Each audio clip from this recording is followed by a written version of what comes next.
Aujourd'hui, Livre LGBT vous parler de Concerto in Chroma Major, un roman écrit par Naomi Tajedler. L'histoire parle de Alina et Alexandra. Alina est une pianiste polonaise, tandis qu'Alexandra est une artiste de verre américaine. Alexandra habite à Paris et doit travailler pour la Philharmonie. Au même moment, Alina s'installe à Paris pour jouer à la Philharmonie. C'est ainsi que leur relation prend forme. Pour mieux parler du roman en profondeur, j'ai profité du fait que Naomi Tajedler soit une de mes amies, et je suis allé directement lui poser des questions. Bonjour tout le monde, et ici Cécile, et me voici en compagnie de Naomi Tajedler. Bonjour. Et nous allons parler de ton premier roman, Concerto in Chroma Major. Par le passé, tu as participé au recueil de nouvelles Summer Love, sorti chez l'éditeur Interlude Press. Et cette expérience t'aura permis de soumettre l'ébauche de ce que deviendra Concerto in Chroma Major. Tout à fait. En fait, après avoir écrit donc l'histoire qui allait être publiée par Interlude Press dans Summer Love, ils m'ont contacté en me demandant si j'avais une idée de roman à leur soumettre. Et c'est de là que tout est parti, parce que ça a ouvert les vannes, tout simplement, et je me suis lancée dans cette aventure. Concerto in Chroma Major, ça parle d'une romance saphique qui se passe à Paris. Il y a de la musique, il y a de la bonne bouffe, et il y a aussi un corgi. Mais c'est bien plus que ça, parle-nous-en. Alors, c'est un très bon résumé, quand même de base. Ça se passe à Paris parce que c'est ma ville, et que donc je ne me voyais pas écrire mon premier roman dans une ville autre que Paris. Il y a un corgi parce que je rêve moi-même d'avoir un corgi, donc j'ai assouvi un fantasme en le donnant à mon personnage principal. Et c'est effectivement une histoire d'amour, c'est une histoire de découverte de soi, au sein d'une relation ou à côté. C'est une histoire de rencontre, c'est une histoire de reconnaître quelqu'un comme étant quelqu'un qui doit faire partie de notre vie, que ce soit en amour ou en amitié. Donc c'est tout ça à la fois. Du coup, les bases du roman donc, datent de 2014. Mais quand même, qu'est-ce qui a pu t'amener à faire ce livre ? En fait, quand Interlude m'a demandé si je me voyais écrire un roman, la première chose qui m'est venue à l'esprit, c'est effectivement que cette histoire devait être une histoire d'amour entre une artiste synesthète et une musicienne. C'était vraiment les bases qui sont tout de suite venues, parce que pour moi c'était une évidence, étant synesthète moi-même. Prendre la synesthésie comme étant un élément qui allait ajouter à la romance, c'était une évidence. Et après, d'autres auteurs m'ont confirmé ça, c'est que quand on écrit, les personnages, on peut vouloir les amener où on veut. C'est eux qui décident au final. Donc moi, j'ai commencé à construire mes fiches de personnages, et elles m'ont imposé ce qu'elles voulaient faire, elles m'ont imposé où elles voulaient aller, elles m'ont imposé quelles allaient être les problématiques, les tensions qui allaient se créer, et j'ai suivi le mouvement, en fait. Et donc ça s'est construit petit à petit, effectivement, depuis 2014-2015, et jusqu'à ce qu'on en arrive à aujourd'hui. Ce qui est important pour moi dans le roman, c'est justement la relation entre Alina et Alexandra. Alexandra est bisexuelle, et Alina est une lesbienne qui se revendique comme Gold Star, donc elle n'a eu que des relations avec des femmes. Et donc du coup, Alina va se faire des préjugés sur la bisexualité de Alexandra, et ça va être l'un des éléments perturbateurs dans l'histoire. C'est complètement ça, c'est un des plus gros problèmes qu'elles ont à franchir ensemble, c'est que Alina a tous ces préjugés qui existent malheureusement quand on observe un petit peu. Étant moi-même bisexuelle, enfin, en tout cas c'était mon identité au moment où j'ai commencé à écrire le livre. Aujourd'hui, je sais que je suis biromantique tout en étant asexuelle. Mais en tant que bisexuelle, quand j'ai fait mon coming out, je me suis pris beaucoup de remarques très négatives de la part de personnes hétérosexuelles, mais aussi de la part de personnes faisant partie de la communauté LGBT.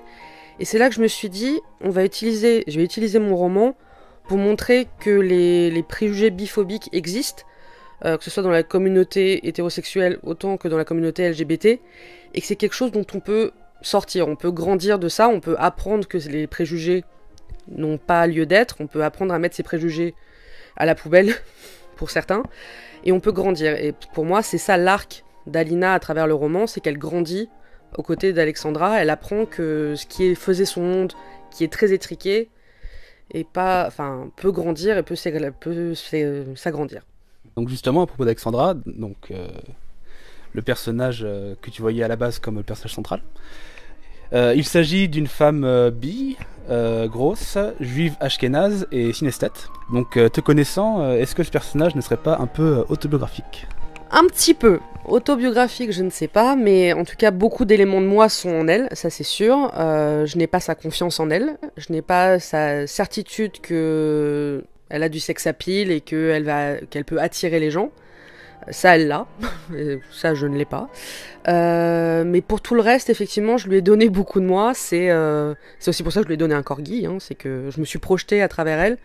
Et en fait, je l'ai fait parler pour moi, quelque part. C'est ma projection dans l'histoire. Et la plupart de ce qu'elle pense, la plupart de ses opinions, c'est les miens. Dans le fait que tu mets des parties de toi dans Alexandra, c'est que justement, ce qui a une grande partie dans la narration du roman, c'est la synesthésie. Et le fait que, en général, dès que Alexandra entendra quelqu'un parler, elle va y associer une couleur. Oui, c'est quelque chose que je fais moi aussi. Moi, c'est sans y penser, sans forcément faire attention. La synesthésie fait partie de ma vie. Même quand je ne savais pas que ça s'appelait de la synesthésie, pour moi, je pense, jusqu'à un certain âge, j'ai pensé que tout le monde était comme moi, c'est-à-dire que, oui, quand on entend un son, il y a de la couleur et des formes, oui, c'était naturel pour moi. Et donc, quand j'ai pensé à ce livre, la synesthésie est rentrée en ligne de compte, parce qu'effectivement, je sais que moi, dans mes relations avec les autres, la couleur que je leur associe rentre en jeu dans ma relation avec eux. Donc, si je devais tomber amoureuse, je pense que la couleur de la personne, pour ainsi dire, serait très importante. Et c'est pour ça que la synesthésie est aussi présente dans le livre, parce que j'ai voulu insister sur ce phénomène qui est mal connu ou peu connu, et qui fait partie de mon quotidien, mais tout le temps, il n'y a pas un moment où ça s'arrête. C'est-à-dire, il y a des moments où moi je décide de le mettre en arrière-plan, parce que sinon je pourrais rien faire, mais il y a des moments dans le livre où j'ai montré à Alexandra qui est complètement déconnectée du monde, parce qu'elle est tellement prise dans sa synesthésie. Et c'est quelque chose que je voulais montrer parce que avoir des couleurs et des formes dans sa vie au quotidien, c'est peut-être pas plus mal. Oui, en tant qu'artiste surtout. Aussi. Toujours au sujet d'Alexandra, avec les parties de toi que tu y as mises. Durant le milieu du roman, une partie de la famille d'Alexandra est en visite, donc sa sœur et le fils de sa sœur. Et c'est là que l'on s'intéresse à la famille d'Alexandra, mais aussi au judaïsme d'Alexandra. Donc une autre partie de toi. Tout à fait. Moi, mon judaïsme, effectivement, fait partie de moi de façon intrinsèque, autant que ma synesthésie. Et j'ai grandi dans une famille où j'ai eu une éducation juive jusqu'à la classe de 3e. Il y a un historique dans ma famille qui est très attaché à la religion et à la pratique de la religion. Il y a eu des rabbins, il y a eu des cantors, donc il y a un lien à la religion qui est très important. Mais je me rends compte aujourd'hui que, par exemple, ma sœur et moi avons eu la même éducation. On a deux pratiques de la religion qui sont totalement opposées, comme Alexandra et sa sœur, en fait.